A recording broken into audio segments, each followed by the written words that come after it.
যে সমস্ত গুনাহ মানুষ ভেতরে ভেতরে করে, এই সমস্ত গুনাহ এর মধ্য থেকে একটা হলো হিংসা। সিরিয়ালে অনেকগুলো বলা যাবে, কিন্তু আমি মাত্র এক দুইটা নিয়ে আজকে আলোচনা করব, খুব বেশি সময় নেব না। হিংসা এটা একটা গুনাহ, সগীরা গুনাহ না, কবিরা গুনাহ। এই হিংসা নাই এমন কোন মানুষ আছে? কঠিন। কারোর মধ্যে মাত্রা বেশি, কারোর মধ্যে কম, কিন্তু কম বেশ হিংসা সবার ভেতরে থাকে। ইল্লা আমার রাহিমা রব্বি, আল্লাহর কিছু খাঁটি বান্দা, তাদের কথা ব্যতিক্রম। যারা হাসাদ, কোরআনের ভাষায় হাদিসের ভাষায় এটাকে বলা হয়েছে হাসাদ, বাংলায় বলি আমরা হিংসা। এই হিংসা নামক রোগ থেকে পরিচ্ছন্ন এবং মুক্ত মানুষের সংখ্যা একেবারেই কম। আপনি নামাজি রোজাদার মানুষ পাবেন, হজ করা মানুষ পাবেন, ফজর পর্যন্ত ওয়াজ করতে রেডি আছে, প্রস্তুত আছে, এরকম মানুষও পাবেন। কিন্তু মনটাকে হিংসা থেকে মুক্ত করা মানুষ পাওয়া বড় কঠিন। এই হিংসাটা, এটার পরিচয় হলো অন্য কারোর ভালো দেখলে নিজের ভিতরে অস্থির লাগা, অন্যের ভালো দেখলে নিজের কষ্ট লাগা, খারাপ লাগা, এটাকে বলে কি? হিংসা। এই রোগটা আমাদের মধ্যে আছে না নাই? প্রত্যেকটা মানুষ কারোর না কারোর সাথে তার একটা কম্পিটিশন থাকে, একটা প্রতিযোগিতা থাকে। যার সাথে তার প্রতিযোগিতা থাকে, ওই লোকটা একটু আগায় গেলে, ভালো পারলে, কোনো অ্যাচিভ হলে, কোনো ভালো অর্জন করলে, আপনার মনের ভেতরে যদি জ্বালা পোড়া শুরু হয়, আপনি যদি মনে মনে কামনা করেন তার ক্ষতিটা হোক, তাহলে এটার নাম হলো হিংসা। এই হিংসা কি সওয়াবের কাজ না গুনার কাজ? সগীরা গুনাহ না কবিরা গুনাহ?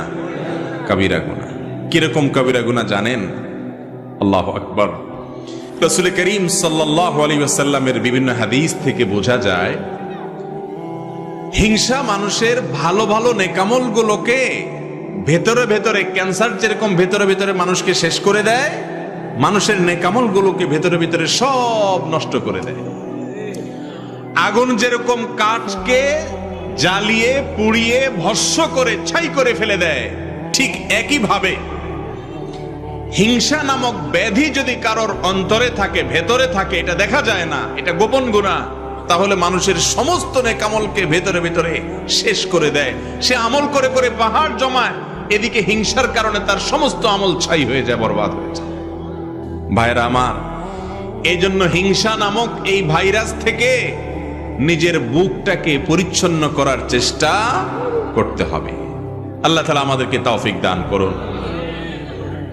রাসূল করিম সাল্লাল্লাহু আলাইহি ওয়াসাল্লাম বলেছেন, আবু হুরায়রা রাদিয়াল্লাহু তাআলা হাদিস বর্ণনা করেছেন, লা তাহাসাদু, ও মুসলমানরা তোমরা একে অন্যের প্রতি হিংসা করো না। নবীজি নিষেধ করেছেন, এজন্য হিংসা করা হারাম। ওয়ালা তানাজাসু, তোমরা একে অন্যের বেচাকেনাতে মধ্যখান দিয়ে ঢুকে ডিস্টার্ব করিও না, ক্ষতি করিও না, প্রতারণা করিও না। ওয়ালা তাবাগাদু, এবং তোমরা একে অন্যের প্রতি শত্রুতা অন্তরে রাখিও না। ওয়াকুনু ইবাদাল্লাহি ইখওয়ানা, আর তোমরা আল্লাহর বান্দা ভাই ভাই হয়ে থাকো। এখন কারোর সাথে আপনার শত্রুতা নাই এমন কোন মানুষ আছে? শত্রুতা যে অন্তরের ভেতরে রাখি আমরা, এটা তো দেখা যায় না। দেখা যায়? মুশকিল হলো, উপর দিয়ে আপনি হাসতেছেন, মুস্কি হাসি দিচ্ছেন, অথচ তলে তলে আপনি তার প্রতি আপনার শত্রুতা আছে, আপনার হিংসা আছে। এই রোগটা দেখা যায় না, হিংসাটা দেখা যায় না। এই জন্য এটা বাতিনি গুনাহ, ভেতরের গুনাহ। ভেতরের গুনাহ অনেক মারাত্মক, অনেক ডেঞ্জারাস। ক্যান্সার ভেতরে হয়, বাহিরে হয় না, এই জন্য সেটা অনেক বেশি ডেঞ্জারাস। প্রিয় ভাইরা আমার, হিংসার গুনাহ, এটা থেকে নিজেকে পবিত্র করা না গেলে যত নেকামল আপনি করেন, যত ভালো কাজ আপনি করেন, যত তেলাওয়াত জিকির আপনি করেন, আল্লাহ রাব্বুল আলামিনের কাছে ওই আমলের সওয়াব পাওয়ার আশা করা বড় কঠিন। জান্নাতি মানুষ তাদের মার্কা কি জানেন? জান্নাতি মানুষদের একটা বড় মাপের মার্কা হলো তারা নিরীহ কিসিমের হবে। একবার রাসূল করিম সাল্লাল্লাহু আলাইহি ওয়াসাল্লাম সাহাবীদেরকে বললেন, তোমরা একটু অপেক্ষা করো, একটু পরে একটা লোককে দেখতে পাবে যে লোকটা জান্নাতি। এখন জান্নাতি নবী করিম সাল্লাল্লাহু আলাইহি সাল্লাম রীতিমতো বলে দিচ্ছে নিশ্চয়তার সাথে যে একটু পর একটা লোক আসবে এখানে, তোমরা খেয়াল করো কে আসে, যে আসবে সেই লোকটা জান্নাতি। সাহাবা একরাম যারা জান্নাতের পাগল, এই কথা শুনে তারা তো সবাই অত্যন্ত সতর্কতার সাথে অপলক দৃষ্টিতে চেয়ে আছে কে আসে। দেখা গেল একজন লোক, যে লোকটাকে দেখে তারা ব্রু কুচকাতে লাগলেন। সবাই মনে করেছেন এটা বোধহয় আবু বকর, ওমর, ওসমান, আলী, এরকম সিনিয়র কোন বড় সাহাবী, তারাও জান্নাতি সুসংবাদ প্রাপ্ত ইনশাআল্লাহ। তারা মনে করেছেন এরকম কোন প্রসিদ্ধ সাহাবী হয়তো আসবে, কিন্তু দেখা গেল এমন একজন লোক আসলেন যিনি অখ্যাত, কেউ তাকে তেমন বেশি চিনে না, গুরুত্ব দেয় না। নবী করিম সাল্লাল্লাহু আলাইহি সাল্লামের এই কথা শোনার পর সাহাবা একরাম চিন্তা করলেন, নবীজি যেহেতু বলেছেন লোকটা জান্নাতি, তার মুখ থেকে সুসংবাদ পাওয়া, অতএব গুলি মিস হলে এটা তো মিস হতে পারে না, এই লোকটা তো জান্নাতি অবশ্যই হবে। তাহলে কি এমন আছে তার ভেতরে যে সেই গুণের কারণে সে জান্নাতি? এই জন্য সাহাবা একরাম দের একটা দল কয়েকজন মিলে ওই সাহাবীর বাসায় সিসি ক্যামেরা বসাইলেন। সিসি ক্যামেরা মানে আজকালকার যুগে সিসি ক্যামেরা না, মানে মনিটরিং বসাইলেন। তারা খবর নিতে শুরু করলেন যে এই লোকটা কি করে। ওনারা মনে করছেন এই লোক বোধহয় সারাদিন রোজা রাখে আর সারা রাত দাঁড়িয়ে নামাজ কালাম পড়ে, এই জন্য কি নামাজ পড়ে, কি দোয়া পড়ে রাত্রে, এটা জেনে তারাও জান্নাতি হবেন সে আশায় ওই সাহাবীর ব্যক্তিগত জীবনকে পর্যবেক্ষণ করা শুরু করলেন।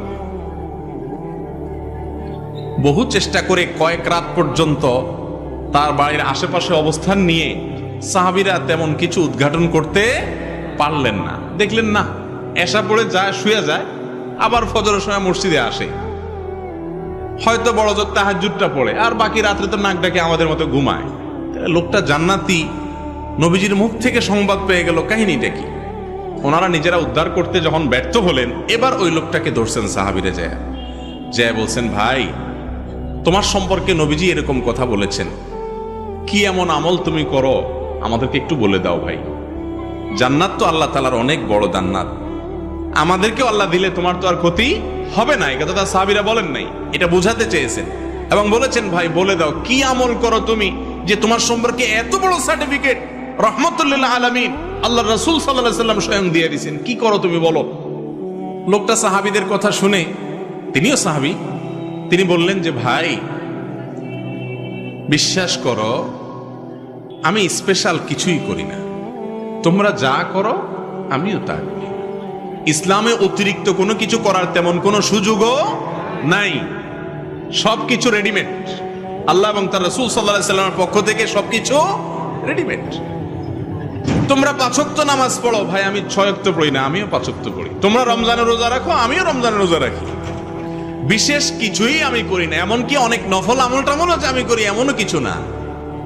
তবে একটা জিনিস আছে আমার, সেটা হলো আমার এই বুকে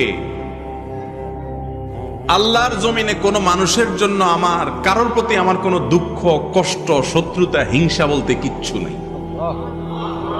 কেউ আমাকে যদি একটা গালিও দেয় তো আমি একেবারে ফ্রেশ মনে থাকে মাফ করে দিই। কেউ যদি আমার পেছনে শত্রুতাও করে আমি হাসি মুখে উড়াই দিয়া তার জন্য আমার অন্তরটাকে পরিষ্কার করে ফেলাই।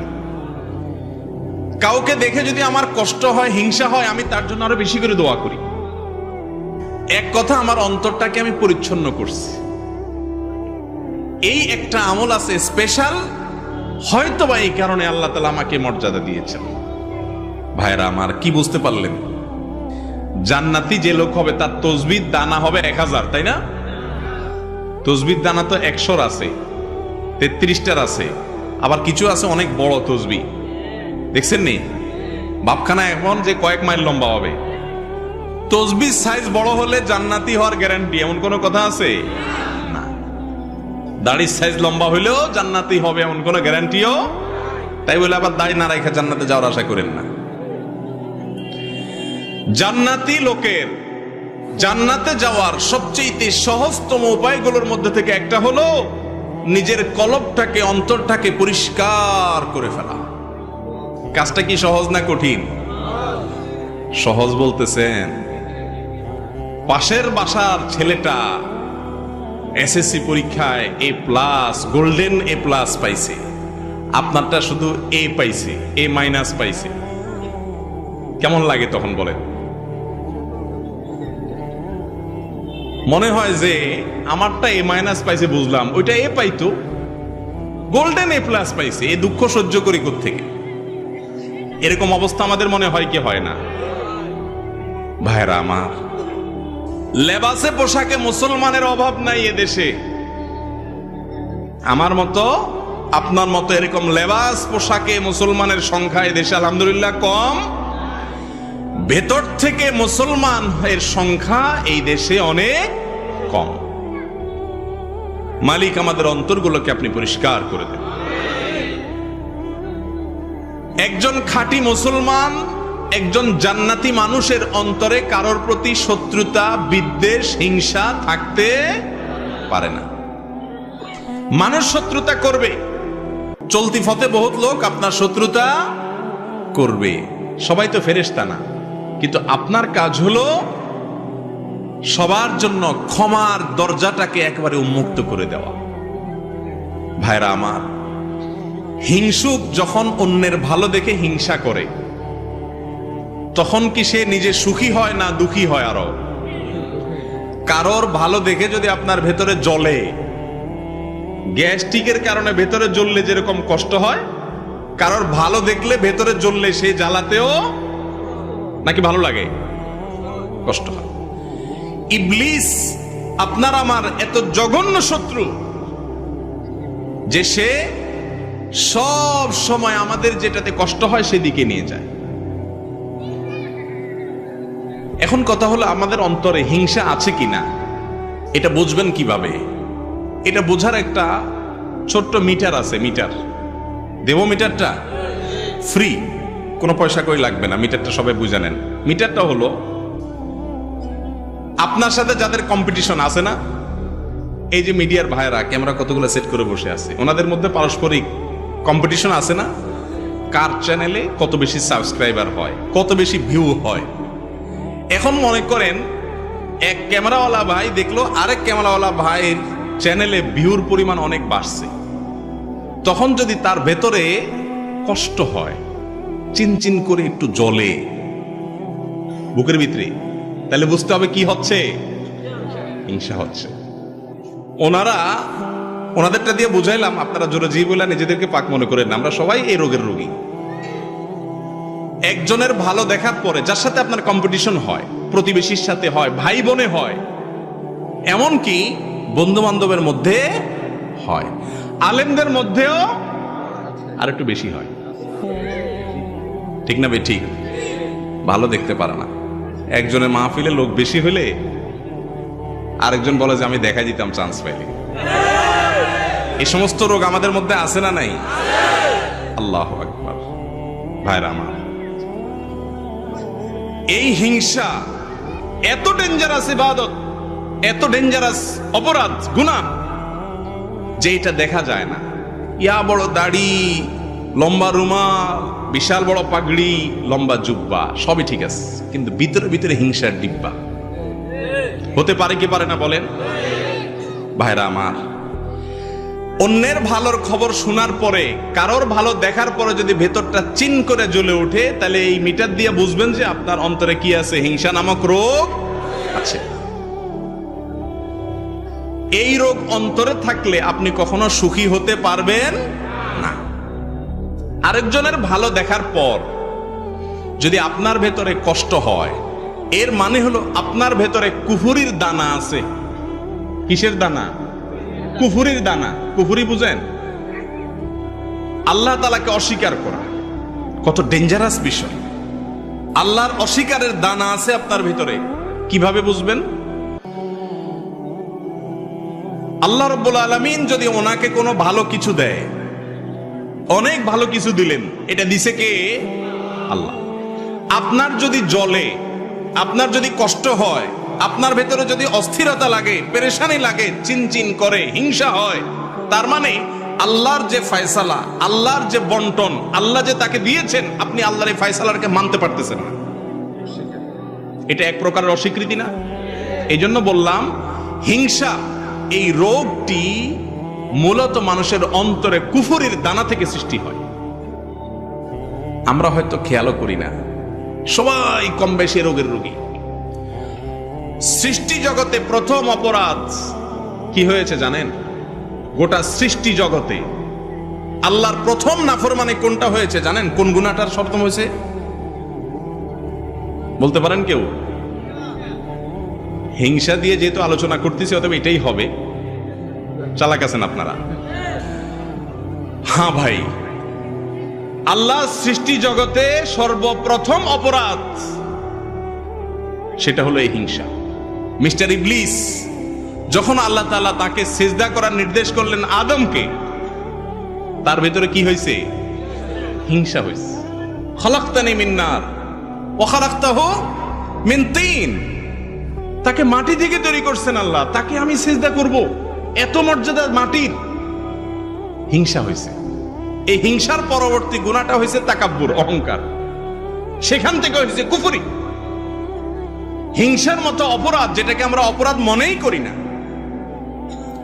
জেনাকে অপরাধ মনে করি, চুরিকে অপরাধ মনে করি, মাদককে অপরাধ মনে করি, নামাজ ছাড়াকে অপরাধ মনে করি, বেপরদাকে অপরাধ মনে করি, গালিগালাজকে অপরাধ মনে করি, মানুষ হত্যাকে অপরাধ মনে করি, কারণ এগুলো সব দৃশ্যমান। কিন্তু হিংসা নামক অপরাধ, যে অপরাধ ছোট কোনো অপরাধ নয়, আমল বিনাশী অপরাধ, সেটাকে আমি ট্রিটমেন্ট বলতেছি, একেবারে সহজ। কিন্তু আগে আপনাকে খুঁজে বের করতে হবে কার প্রতি আমার হিংসা হয়। খুঁজে বের করার পর দ্বিতীয় কাজ হলো চিন্তা করবেন, আমি যদি হিংসা করি তাহলে কেমন যেন আমি আল্লাহর ফয়সালাকে অস্বীকার করলাম। ঠিক না? ঠিক বলেন। আল্লাহ তাআলা পাশের বাসার আমার প্রতিবেশীর ছেলেকে মেয়েকে ভালো রেজাল্ট দিয়েছেন, এই দানটা তো আল্লাহর, তো আমার আল্লাহ দিয়েছেন, আমার যদি কষ্ট লাগে তার মানে আল্লাহর বন্টনটাকে আমি মানলাম না। ডেঞ্জারাস ব্যাপার, কুফরি। এটা মানুষকে আস্তে আস্তে ওই ইবলিসকে যেরকম কাফের বানিয়ে দিয়েছে, আস্তে আস্তে মানুষকে কুফরি পর্যন্ত নিয়ে যাবে।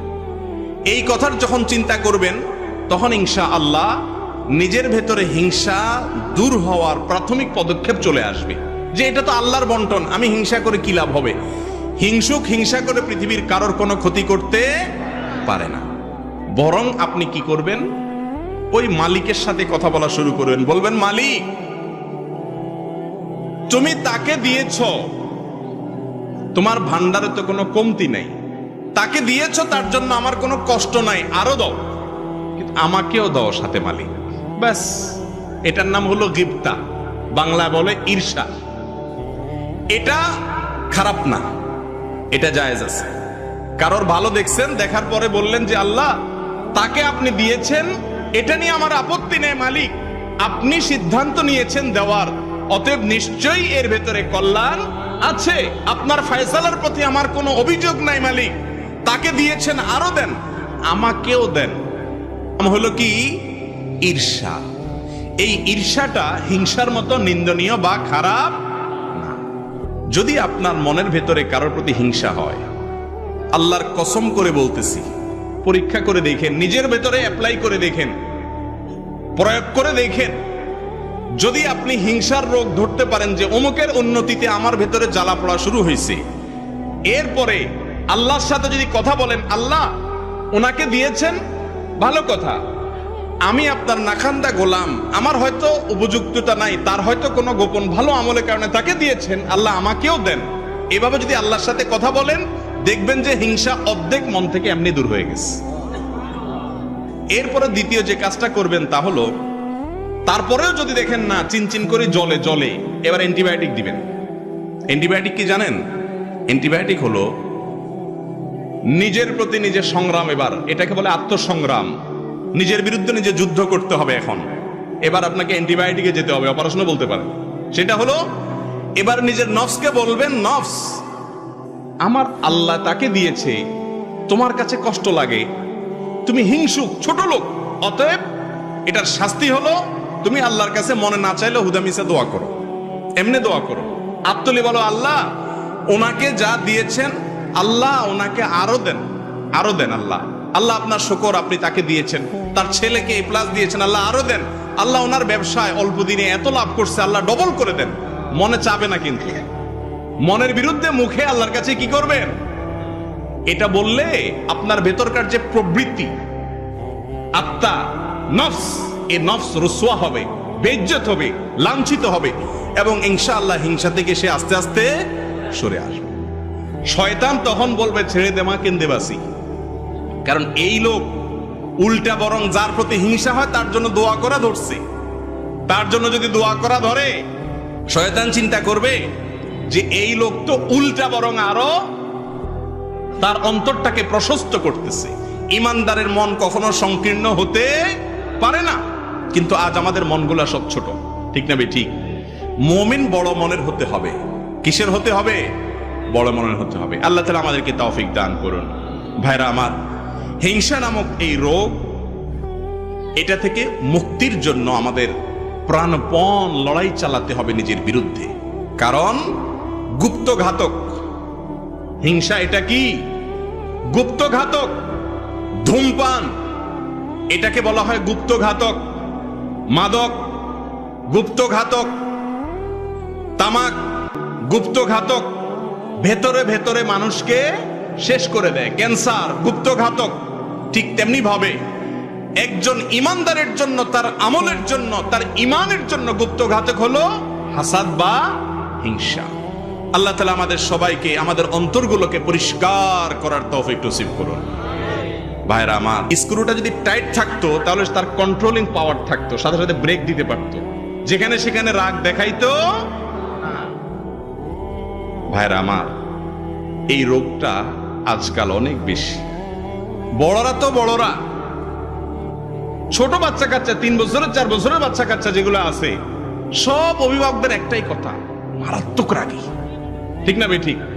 বাপ মা আবার এমন স্টাইলে বলে, মনে হয় যে খুব গর্বিত, ঠিক না? বলে যে মারাত্মক রাগী ছেলেটা, ডেঞ্জারাস রাগী। ও ছেলে যে রোগী এটা সে নিজেও টের পাচ্ছে না, ঠিক না বে ঠিক বলেন? ছোট ছোট বাচ্চাদেরকেও দেখবেন, গত 10-20 বছর আগেও, মুরব্বীরা বলতে পারবেন, 10-20 বছর আগেও পোলাপান এত হট মেজাজি ছিল না। এখন আরে বাপরে বাপ, চান্দি চুন্দি সব গরম, ঠিক না বে ঠিক? কোনো ঠান্ডা মানুষ টানুষ নেই। চুলের তো নুন বেশ করলে ভাঙচুর শুরু করে দেয়। হ্যাঁ, তার সিনারিও দেখার জন্য সবাই অস্থির হয়ে যায়, ঠিক না বে ঠিক? এর অবশ্য অন্য কারণ আছে। এর কারণ কি জানেননি? ওইটা আরেক রোগ। এটা হলো মোবাইলে গেমস পোলাপানকে দিতে দিতে, গেমসে কি দেখে? গেমসে যা দেখে সব হলো কি? মারামারি, কাটাকাটি। সামনে আসছে ঠুস ঠুস মারো, ঠিক না বে ঠিক? ওই সাপের গেম যেটা খেলেন, একই কথা, খাই ফেলা। সামনে যারা আছে তারা খাই ফেলা। এই যে গোটা সমাজে হানাহানি, খুনাখুনি, মারামারি, খাই খাই, ধর ধর, মার মার, কেন আসছে? এগুলোর অনেক কারণের ভিতরে একটা ছোটখাটো কারণ এটাও, যে আমাদের এই গেমসের ফিতনা আমাদের বাচ্চাগুলোকে ক্রেজি করে দিচ্ছে, এদেরকে উগ্র করে দিচ্ছে, বদমেজাজ করে দিচ্ছে, কোনো কিছু মানতে রাজি না, সামনে যা পাবে ধর্মার খা। বুঝেন নাই কথা? আল্লাহ তাআলা আমাদের সবাইকে সুস্থ মানসিকতা অর্জন করার তৌফিক নসিব করুন। বলছিলাম ক্রোধের কথা, ছোট বাচ্চারাও এখন বদমেজাজি। ভাইরা আমার, রাগ খারাপ জিনিস না। রাগ মূলত খারাপ জিনিস। রাগকে নিয়ন্ত্রণ করতে না পারা, এটা হলো খারাপ জিনিস। এই জন্য আল্লাহ রাব্বুল আলামিনের ভাষা দেখবেন, ওলামায়ে কেরাম মজা পাবেন, জানেন, ওয়াল কাযিমিনাল গায়জ। আল্লাহ বলেছেন যারা রাগকে সংবরণ করে। কাজম এর মানে হলো মশক। মশক আগের যুগে পানি রাখার জন্য চামড়ার, যে এখন ফুদে বড় করার বালিশ আছে না কিছু, এখন আজকাল পাওয়া যায় মেডিসিনের দোকানে, গরম পানি রাখার জন্য ওইগুলোর মধ্যে। তো এটার মধ্যে হট ওয়াটারের যে ব্যাগ, এই ব্যাগের মধ্যে পানি রাখলে সেটা যাতে বের না হয়, এটার জন্য সিভিটিভি ভালো করে আটকানো, এটাকে বলা হয় কাজম, নিয়ন্ত্রণ করা, কন্ট্রোল করা। আল্লাহ তাআলা বলেছেন ওয়াল কাযিমিন আল গায়জ, যারা তাদের ক্রোধকে, রাগকে এরকম নিয়ন্ত্রণ করে, ওই হট ওয়াটার ব্যাগ থেকে যেরকম এক ফোঁটা পানি বের হতে দেয় না ব্যাগে, ঠিক তেমনি ভাবে যেই ব্যক্তি তার রাগ আছে ঠিকই, যখন তখন সেটাকে বের করে দেয় না। যখন যতটুকু দরকার হয় হট ওয়াটারের ব্যাগ খুলে মানুষ ঢালে, সেও যেখানে যতটুকু দরকার হয় ততটুকু রাগ জাহির করে, যেখানে সেখানে রেগে যায় না, কন্ট্রোল করতে পারে। এই ব্যক্তির প্রশংসা আল্লাহ করেছেন। আল্লাহ বলেন নাই ওয়াল আদিমিন আল গায়জ, আল্লাহ কিন্তু বলেন নাই ওয়াল আদিমিন আল গায়জ। আদিমিন আল গায়জ মানে যাদের রাগ নাই, তাদের প্রশংসা আল্লাহ করেন নাই। একেবারে বেদলা রাগটা কিচ্ছু নাই, বেদামাস, এটার প্রশংসা নাই। রাগ থাকতে হবে, তবে রাগরে কি করতে হবে? কন্ট্রোল। আপনার রাগের চোটে মায়ের সামনে মুখটা খারাপ করে ফেলে দিলেন, রাগের চোটে একটা গালি বের হয়ে গেল, রাগের চোটে বাপকে ঝাড়ি দিয়া বসলেন, রাগের চোটে একজন মুরব্বির সাথে বেয়াদবি করে বসলেন, রাগের চোটে একজন দুর্বল মানুষকে একটা থাপ্পড় দিয়ে বসলেন। দুনিয়াতে মাস্তানি করবেন, কিয়ামতের ময়দানে এসব ওয়াজ টোয়াজ শোনায় কাজে আসবে না, কোরআন তেলাওয়াত জিকির আজকার কাজে আসবে না। ওই থাপ্পড়ের কারণে নেকামল দিয়ে সে লোককে নিজে ভিক্ষুকের মতো, ফকিরের মতো জাহান্নামে নিক্ষিপ্ত হইতে হবে। এত সহজ না জান্নাত। নিজের বিরুদ্ধে সংগ্রাম করা শিখতে হবে। আল্লাহ তাআলা আমাদের সবাইকে মানুষের মতো মানুষ হওয়ার তৌফিক দান করুন। একজন মানুষ প্রকৃত অর্থে ভালো মুসলমান হইতে হলে আগে ভালো মানুষ হইতে হবে। ভালো মানুষ হওয়া ছাড়া ভালো মুসলমান হওয়ার কোনো পথ খোলা নেই। অতএব রাগকে সংবরণ করতে হবে। এক সাহাবী এসে বলতেছেন, ইয়া রাসূলুল্লাহ, আমাকে একটু উপদেশ করেন, আমাকে একটা উপদেশ করেন। আমরা তো এখন উপদেশ চাই না, হুজুরদের কাছে যাই শুধু দোয়া চায়। হুজুর একটু দোয়া করিয়েন। আজ পর্যন্ত আমি দেখি নাই, আমি তো ছোট মৌলবী, মুরব্বীরা আরো বড় মৌলবী সাহেবরা ভালো জানেন। সাধারণ মানুষ আসে কি বলেনি কি, হুজুর আমাকে একটা নসিহত করেন, কোন আমলটা করব বা কি করব। এগুলা পাওয়া যায় সচরাচর? সব শুধু দোয়া চায়, কারণ মনে করে যে হুজুররা দোয়া করে দিলে আমি আকাম কুকাম যাই করি না কেন শর্টকাট হইতে মন আল্লাহ পার করে দিবে। বুঝছেন নি? বাঙালি সব জায়গায় আমরা শুধুমাত্র শর্ট রাস্তা খুঁজি, সোজা রাস্তায় কোথাও যাইতে রাজি না। আখিরাতের ক্ষেত্রে একই কথা, হুজুরদের দোয়া নিয়ে শর্টকাটে যেতে চাই, নিজে সোজা হইতে রাজি। সাহাবী জিজ্ঞাসা করতেছে, ইয়া রাসূলুল্লাহ আউসিনি, আমাকে একটু ওসিয়ত করেন, উপদেশ করেন। নবী করিম সাল্লাল্লাহু আলাইহি সাল্লাম বলেছেন, তোমার জন্য উপদেশ হলো লা তাগদাব, গোসা করবে না। সাহাবী চিন্তা করলেন, আরে কি একটা কথা হলো, এটা একটা আমল হলো নি, গোসা করো না, তুমি এতবার সুবহানাল্লাহ বলিও, এই দোয়াটা পড়িও, এরকম কিছু হয়তো হবে। নবীজি এটা কি বললেন? তখন বললেন, আবার বললেন, ইয়া রাসূলুল্লাহ আউসিনি, আমাকে একটু ওসিয়ত করেন। নবী করিম সাল্লাল্লাহু আলাইহি সাল্লাম আবারও তাকে বললেন, দ্বিতীয় দফায়ও তোমার জন্য ওসিয়ত হলো লা তাগদাব, গোসা করবা না, বদমেজাজি দেখাবা না। আবার ওসিয়ত চাইলেন, একই ওসিয়ত করলেন। কারণ নবীজি বুঝতে পেরেছেন যে এই রোগটার মধ্যে বদমেজাজির রোগ আছে, এজন্য তাকে ওই ট্রিটমেন্ট দিয়েছেন। অন্য একটা হাদিসে আছে, রাসূল করিম সাল্লাল্লাহু আলাইহি সাল্লাম একজনকে বলেছেন, লা তাগদাব ওয়ালাকাল জান্নাহ, রাগ করো না, জান্নাত তোমার। সুবহানাল্লাহ, রাগ করো না, জান্নাত তোমার। ভাইরা আমার, যত সহজে বলে ফেললাম, একটু চিন্তা করেন তো কথাটা কত ওজনী। রাগ করো না, জান্নাত তোমার। তার মানে যদি তুমি ফরজ আমলগুলো করার পরে, বড় বড় কবিরা গুনাহ থেকে বাঁচার পরে নিজের রাগকে যদি সংবরণ করতে পারো, নিয়ন্ত্রণ করতে পারো, যেখানে সেখানে জেদ না দেখাও, জুলুম না করো, বদমেজাজি না করো, তাহলে সেক্ষেত্রে তোমার জান্নাতের গ্যারান্টি হয়ে গেল।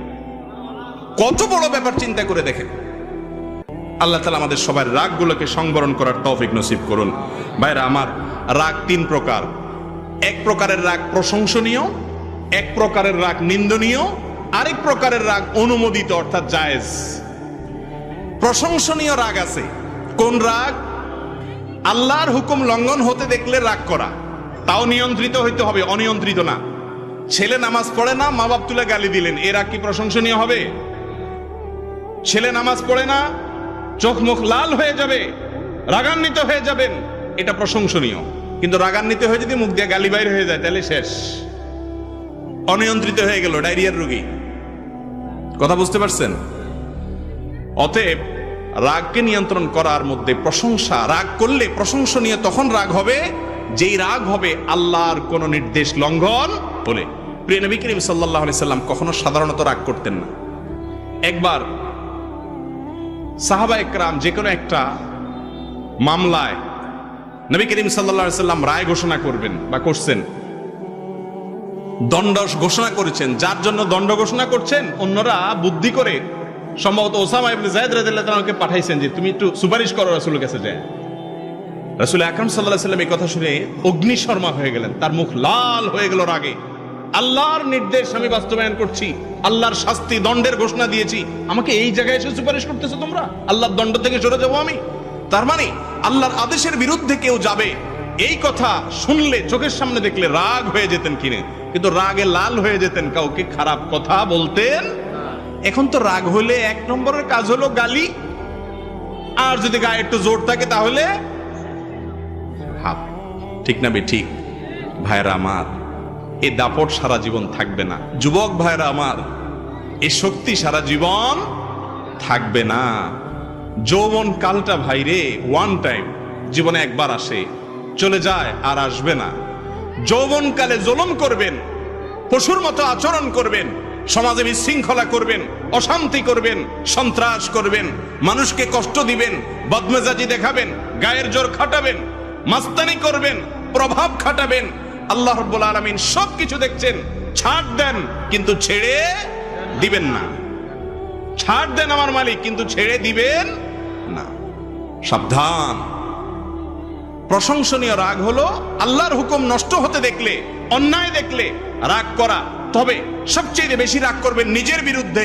একদিন ফজর নামাজ পড়তে পারেন নাই, ঘুম থেকে উঠতে পারেন নাই, অলসতা এসে গেছিল, ঘুম থেকে উঠার পরে নিজের প্রতি জেদ করে রাগ করে নিজেকে নিজে শাস্তি দেন। ঠিক আছে, আজকে তাহলে এর প্রতিবাদ স্বরূপ আমার দ্বারা কেন নামাজ ছুটলো, এর প্রতিবাদ স্বরূপ আগামী 24 ঘন্টা ফেসবুক ব্যবহার করব। হাসতেছেন দেখি, হাসির কথা না তো। যুবকদের জন্য ফেসবুকে রেস্ট্রিকশন আসা, এটা কিন্তু অনেক বিশাল বড় একটা শাস্তি। এটা বিশাল বড় একটা শাস্তি। ওই যে আমেরিকার প্রেসিডেন্ট ট্রাম্পের ফেসবুক টেসবুক সব বন্ধ করে দিছে না কত ঘন্টার জন্য? ওই বেটা বুঝতেছে দুনিয়াটা কি। আমাদের এখন যুবক ভাইদের যদি ফেসবুক, টুইটার, ইউটিউব সব বন্ধ করে দেয়, আমরা দম বন্ধ হয়ে আসবে। ঠিক না? কথার কথা বললাম। নিজের বিরুদ্ধে আমার দ্বারা করে অন্যায় হয়ে গেছে। একজন মানুষ রিকশাওয়ালার সাথে দুর্ব্যবহার করছেন, আসছেন, যখন মাথাটা ঠান্ডা হয়েছে তখন সাথে সাথে নিজের বিরুদ্ধে নিজে এবার সংগ্রামে নামেন, যুদ্ধে নামেন। খুঁজে বের করেন সে রিকশাওয়ালাকে, যাদের সামনে থাপ্পড় দিয়েছেন, দুর্ব্যবহার করেছেন, তাদের সামনে যদি রিকশাওয়ালার পাও ধরে মাপ চেয়ে ফেলতে পারেন, ভাইরে কিয়ামতের ময়দানে বেইজ্জত হওয়ার চাইতে, আমল খোয়ানোর চাইতে তোমার কাছে এখনই মাপ চাই, মাফ করে দাও, মাথা গরম হয়ে গেছিল, মাফ করে দাও, এটা যদি করতে পারেন তাহলে আপনি হলেন বীর, আপনি হলেন বাহাদুর। মানুষ আপনাকে বলতে পারে আপনি ভেদা, কিন্তু আল্লাহর খাতায় এটা হলো সবচেয়ে বড় বীরত্বের পরিচয়। আল্লাহ তাআলা আমাদের সবাইকে মানুষ হওয়ার তৌফিক দান করুন।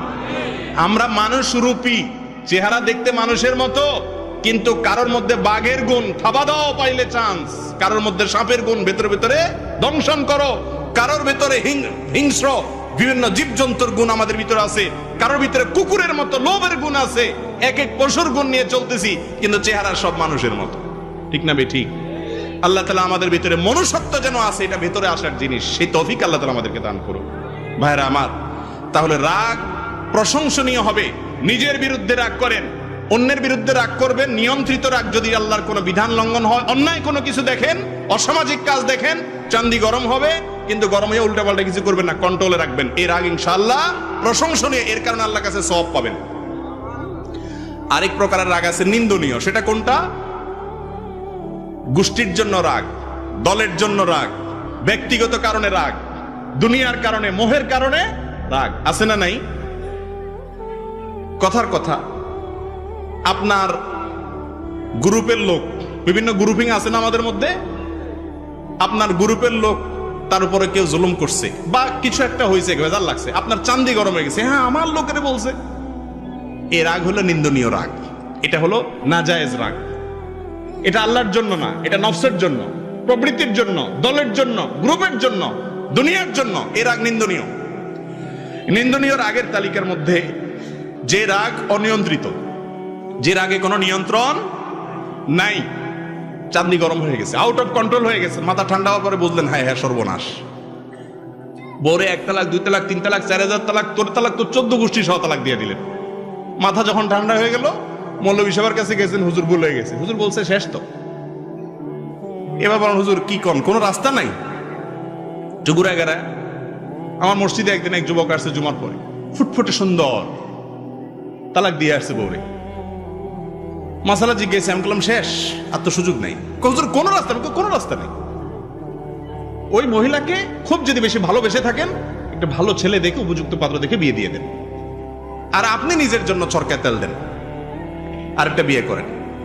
তালাক মারবেন 2টার জায়গায় 3টা। আমার এক হুজুর ছিলেন খুলনাতে, হুজুরের কাছে তালাকের মাসালা জিজ্ঞাসা করতে আসলে ওনার গদির নিচে একটা ব্যাট থাকতো। সরকারি অফিসার আসছে না কোনো ব্যবসায়ী আসছে, এসব দেখা দেখি নাই। চোখ বন্ধ করে আগে উড়াদুড়া মায়ের তালাকের মাসালা পরে ধুমসে আগে মায়ের দিয়া হুজুর হাঁফায় উঠলে এরপর ব্যাটটা থেকে ক এবার ক মাসালা। এটা কামাজ বাস না, যেখানে সেখানে আকাম কুকাম করে যায়, বউর উপরে সব রাগ জাড়স। কিছু বেহায়া নির্লজ্জ পুরুষ আছে এই সমাজে। এই নির্লজ্জ পুরুষরা কিছু না হইলে বউর উপরে 1 তালাকা দেয় না, একসাথে শত শত হাজার হাজার তালাক মারে।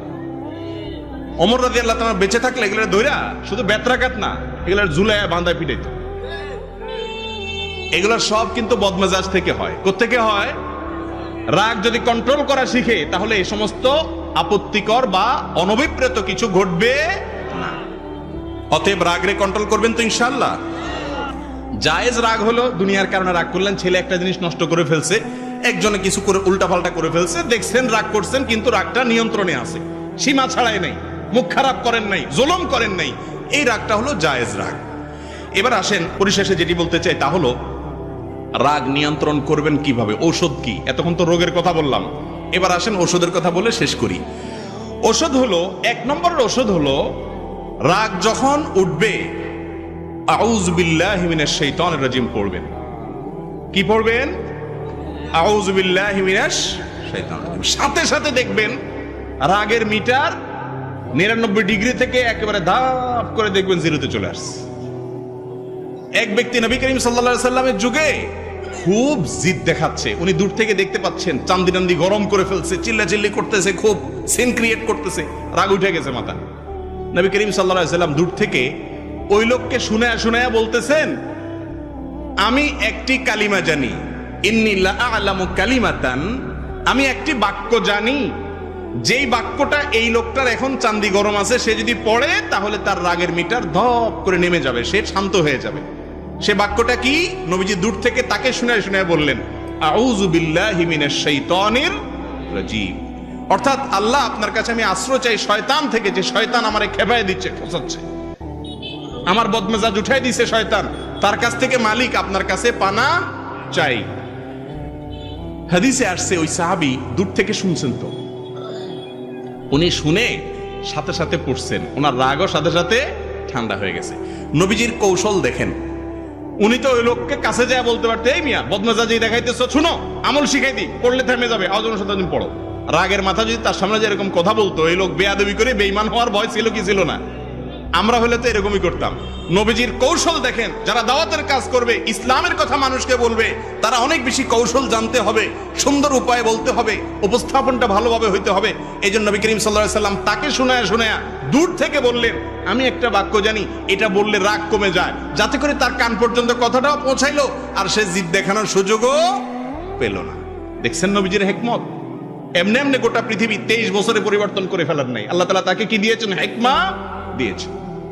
ভাইরা আমার, তো এই জন্য রাগ আসলে রাগকে নিয়ন্ত্রণ করার জন্য, রাগ কমানোর জন্য কয়েকটা আমলে কথা বলবো। 1 নম্বরের আমল হলো কি? আউযু বিল্লাহি মিনাশ শাইতানির রাজিম পড়া। কোরআন থেকে দলিল নেন এটা সপক্ষে। আল্লাহ রাব্বুল আলামিন বলেছেন, ইম্মা ইয়ানজাগান্নাকা মিনাশ শাইতানি নাযগুন ফাস্তাইজ বিল্লাহি মিনাশ শাইতানির রাজিম। শয়তান যদি তোমাদেরকে খোঁচা দেয়, রাগটা শয়তান থেকে আসে, তখন তোমরা আউযু বিল্লাহি মিনাশ শাইতানির রাজিম পাঠ করবা। একটা ওষুধ হয়ে গেল। নাম্বার 2, অবস্থার পরিবর্তন করা। দাঁড়ানো অবস্থায় যদি রাগ আসে, হাদিসে আসছে কি করে যান? বসে যান।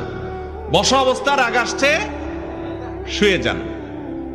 খেয়াল করে দেখেন দাঁড়ানো অবস্থায় রাগ আসলেও যদি ওই রাগী লোকটাকে ধরে টরে একটু কোন রকম 3-4 জন মিলে বসাই দিতে পারেন, দেখবেন চান্দি অর্ধেক ঠান্ডা হয়ে গেছে। আর যদি সুন্দর করে ক্যাচ করে শোয়াই দিতে পারেন তো দেখবেন পুরাই শেষ। আবার সাবধানে থাকেন, বেশি জোরাজোরি করতে গেলে মারধর খেতে পারেন। পরে আমার দোষ দিয়ে না যে আপনার আমল অনুযায়ী করতে গিয়ে উল্টা মার খাইছি। তবে এটা যারটা সে করার নিয়ম, আরেকজন না। খুব রাগ উঠছে, বুঝতেই পারতেছেন যে এখন একটা অঘটন ঘটে যাবে, সাথে সাথে অবস্থার পরিবর্তন করেন, বসে যান অথবা বসা থাকলে শুয়ে যান। 2টা আমল গেল। 3 নম্বর আমল হলো যথাসম্ভব রাগ যেন কন্ট্রোলে বাইরে না যায়, সেজন্য ঝগড়া অ্যাভয়েড করা। ঝগড়া আমাদের বাঙালি জাতির মধ্যে কিছু পছন্দনীয় কাজ আছে, কিছু কুকাজ আছে যেগুলোর প্রতি আমাদের অনেক বেশি দুর্বলতা, আমরা অনেক বেশি ভালোবাসি বাঙালি। সেটার ভিতরে একটা হলো ঝগড়া, অযথা আজাইরা ঝগড়া। 2 জনের ঝগড়া লাগছে, ওখানে 3য় জনের ঝগড়া লাগে। বাসে উঠছে, 2 সিট আলা ঝগড়া লাগছে, ওখানে দেখবেন আরো 4 জন আজাইরা লেগে গেছে। ঠিক না ভাই? ঠিক। এই ঝগড়া থেকে যতটা দূরে রাখতে পারবেন তত বেশি আপনার রাগ কন্ট্রোল করা যাবে। একটা হাদিস শুনেন, নবী করিম সাল্লাল্লাহু আলাইহি সাল্লাম বলেছেন, আনা যাঈমুন বিবাইতিন ফি ওয়াসতিল জান্নাতি লিমান তারাকাল মিরা ওয়া ইন কানা মুহিক্কান। যে ব্যক্তি হকের উপরে আছে, সে জানে আমি সত্যের উপরে আছি, ওই লোকটা আমার প্রতি জুলুম করতেছে, তারপরেও কথা যেন না বাড়ে, পরিস্থিতি যাতে অবনতি না হয়, সেজন্য সে মুখে কুলুপ দিয়ে নিজেকে কন্ট্রোল করে বসায় রাখলো। ঠিক আছে ভাই, তোরটাই ঠিক আছে, মানা নিল।